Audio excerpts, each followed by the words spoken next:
Well, I'm sitting and relaxing in my garden, taking it easy, enjoying the cooler breeze. And for a few days, you couldn't be outside. The humidity was so bad, just walking in the backyard, water was driplets running down the side of my face. And now it's very, very nice compared to what it was.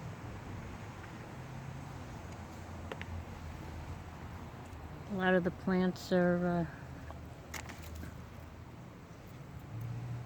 finished with their blooms, so we're gonna cut those off. Got some work to do that I just couldn't do the other days. And I put some wire hooping up and allowed some morning glories to grow up over part of the garden to shade it, and it seemed to help.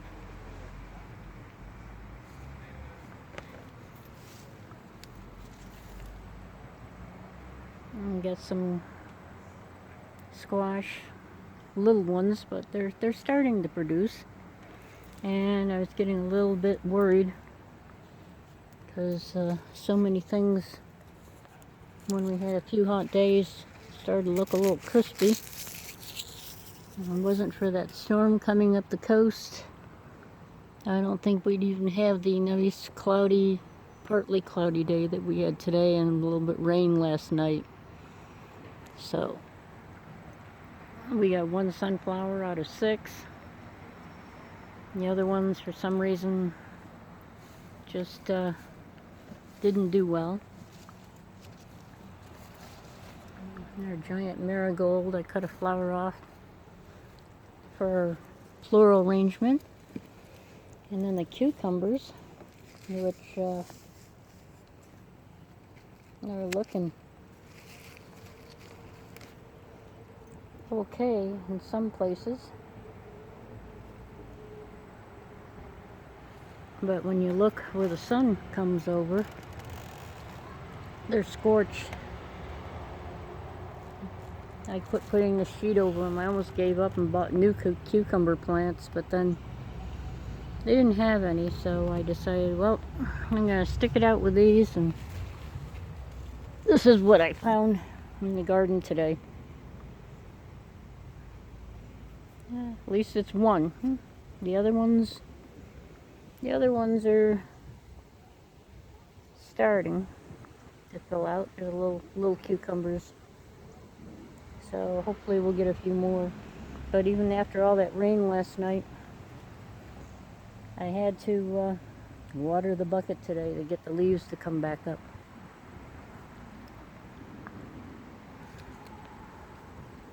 And then the other interesting thing is our cabbage. We got a lot of leaves here I could make coleslaw out of, or stir fry, from a cabbage stump. And I'm getting seeds. Lots of seeds from a stump that we normally would have thrown away. Here's some more seeds. They're not dry yet. I cut off the dried ones. Here's some more.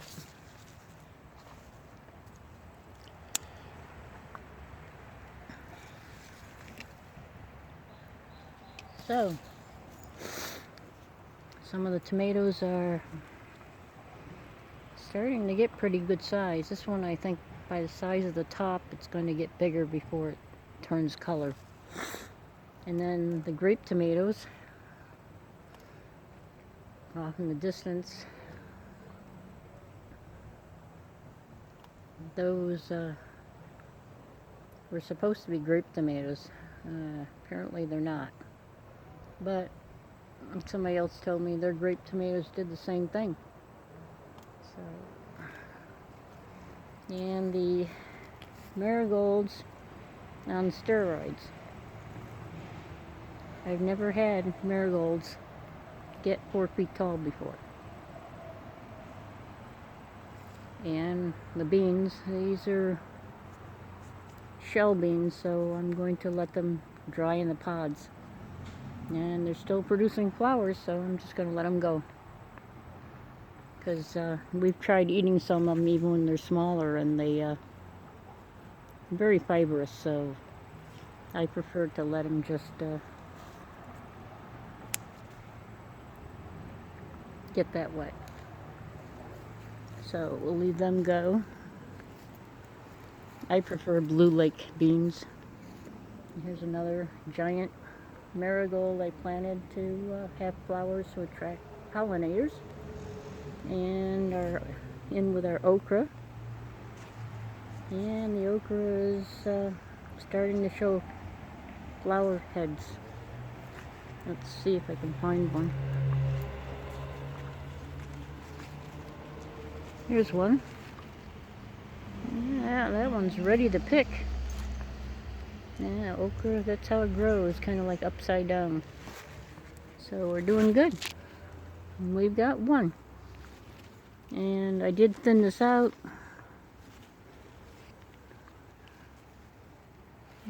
Seems like the other ones are just starting to get flowers. So somebody asked me a question, and I had mentioned that I do like questions. So I thought I'd sit down and think. One of them was, do I think things are going to get worse? Yeah. In what way? Well, I'm just paging to the news. A bunch of ground beef that was in Canada and got shipped here down south, mostly in the southeastern states. Didn't get re-inspected when it was repackaged, so they're recalling all of it. So that's all going to be pulled off the shelves. And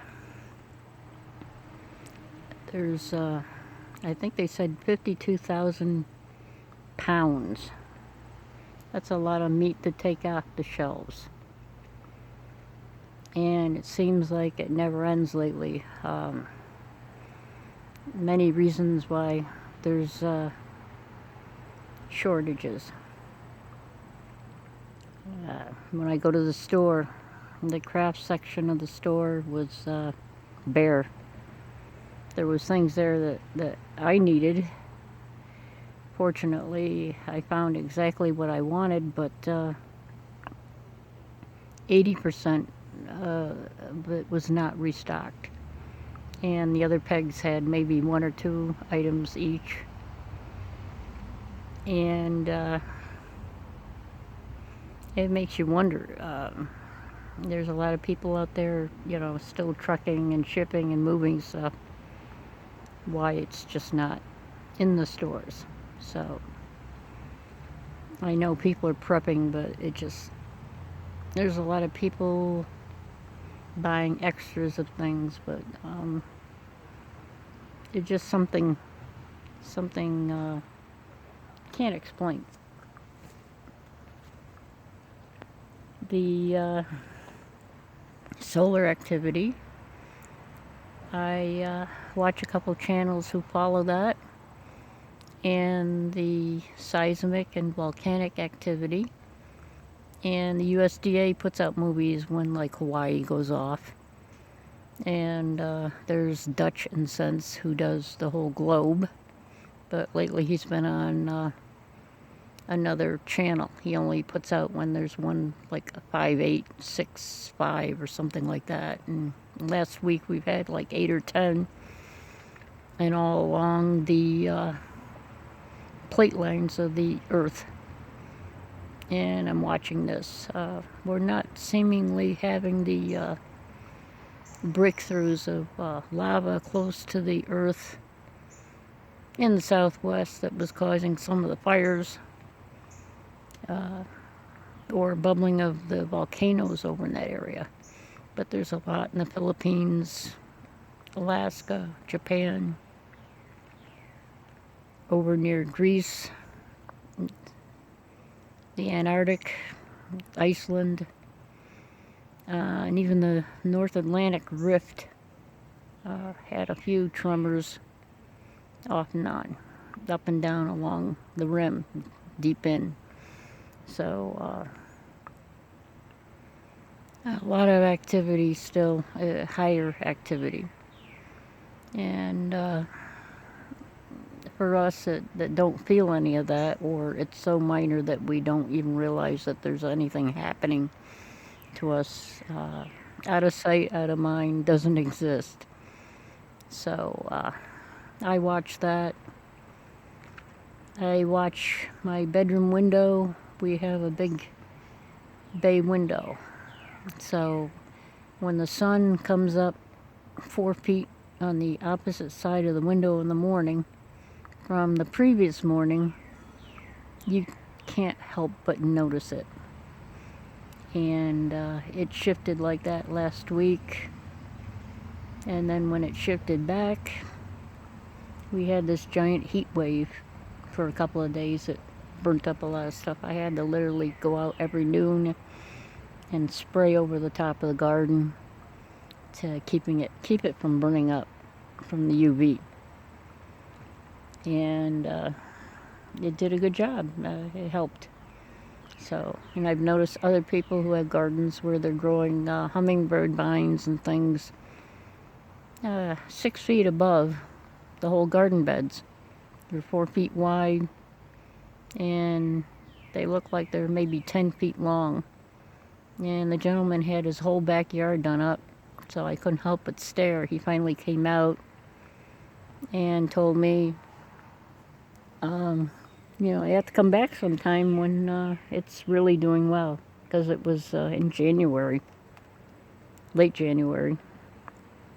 And he was out there digging holes, post holes for compost to dump into. And you could see the hummingbird vines. They didn't have green leaves on them yet, but I could see what he was doing. He was protecting the garden from the UV. So,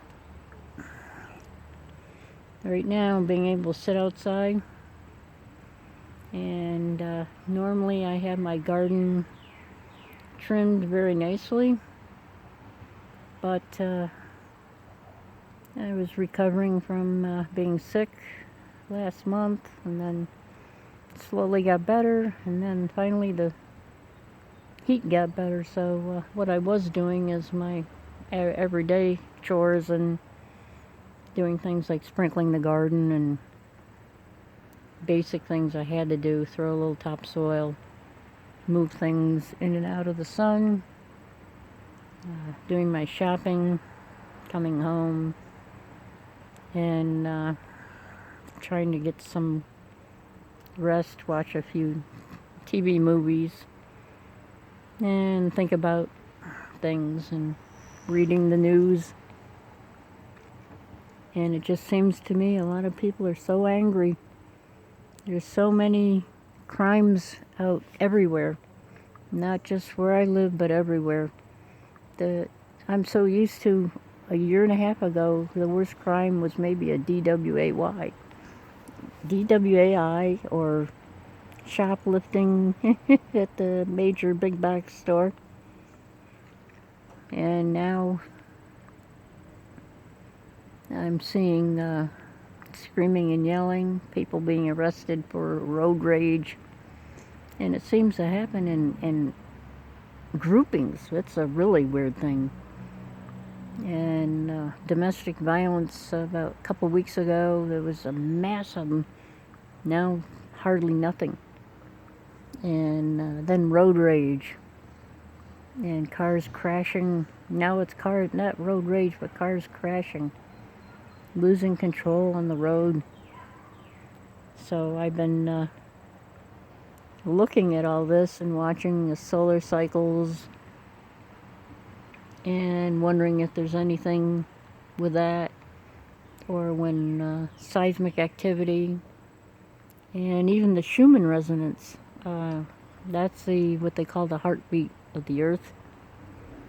And what it is is it's kind of like a resonant pattern that the Earth puts out on a regular basis. But when something happens, sometimes it goes wonky, like a lot of seismic activity or whatever.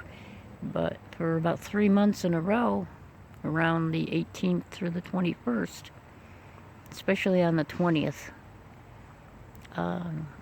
it goes super wonky, and then it's like people become impatient and angry and uncontrollable.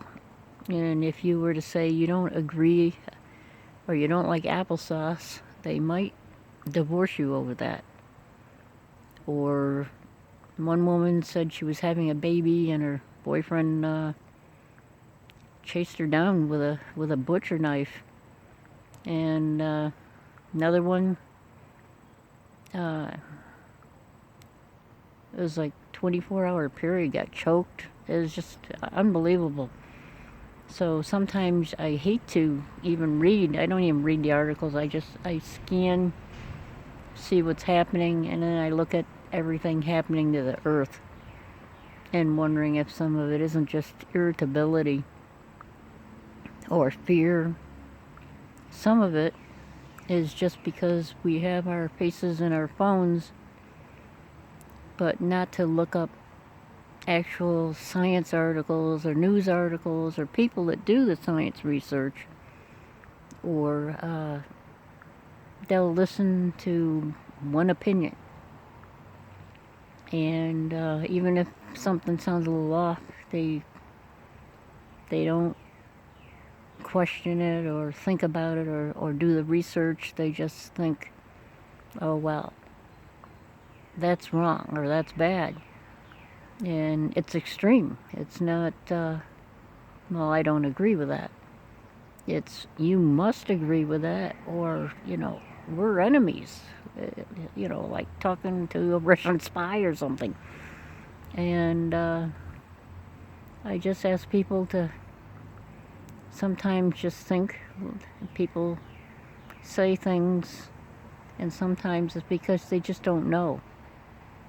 And sometimes it's because they know, and they want you to know too. So sometimes I don't always agree with what people do, but personally I can't save the whole world. But I'd like to make it a little bit better place. And I hope some of you do too. So please take a look at the big picture and check your sources. And sometimes I've had people tell me, oh, that's fake, because I looked it up on Fact Check. And I've seen multiple articles about Fact Check is politically biased. So if that's your only source, you need to start doing a little more research. And Wikipedia, who fights so hard to make sure that the information is correct, is constantly discredited for being bogus. You're not supposed to use them as a reference. I personally read a lot of stuff on Wikipedia with no problem. And I still do my own looking around and personal information. And I might tuck it away. I don't say, oh, that's absolutely black and white. We just got to keep open minds. And this cycle, according to certain scientists, is not over. They're trying to say that it's the minimum is over and we're heading towards a new maximum. Other ones say that's not true. And because there was a little solar activity recently. And whatever it is, I know that to me it doesn't feel like we're finished with this cycle. And leaves getting bigger, and extremes in the weather, and the change in the Gulf Stream, and the change in how we tolerate each other right here in our country, because so many people feel that they want to get a stronghold instead of being a United States of America. It's all about personal gain now, and even families. If they don't agree on a certain thing, or your neighbor says, "Oh, I bet you that person still lives at home." Well, I grew up where, yes, people should achieve to the best of their ability, but to me, success is not living in a giant mansion all by yourself, alone. I've taken care of a lot of people in big houses, living all alone, not talking to anybody, and to me, that's not success. And to me, success is doing something that enriches your life and caring. So I'll stop with that thought and hope you have a good night. So hope you don't mind not too much video today, but had a good day altogether. And soon I hope to have all my medical problems taken care of. I don't have that many, but it's enough. And I'm grateful to be in a country where I know I can get that taken care of. So I know we're all grateful for something, and we're all concerned about certain things. So if you have any information that you feel is credible, share it at the bottom of the video. I love to hear from people, and I won't get angry and go, "Oh." People should have be able to speak their mind. On the other hand, speaking your mind doesn't mean to jump out and say, "Oh, you're this or that," or "I'm going to say something lewd and offensive because I can, because I'm hidden." But add or contribute something that might enrich somebody else's life and be a benefit. Thanks again. Have a good night.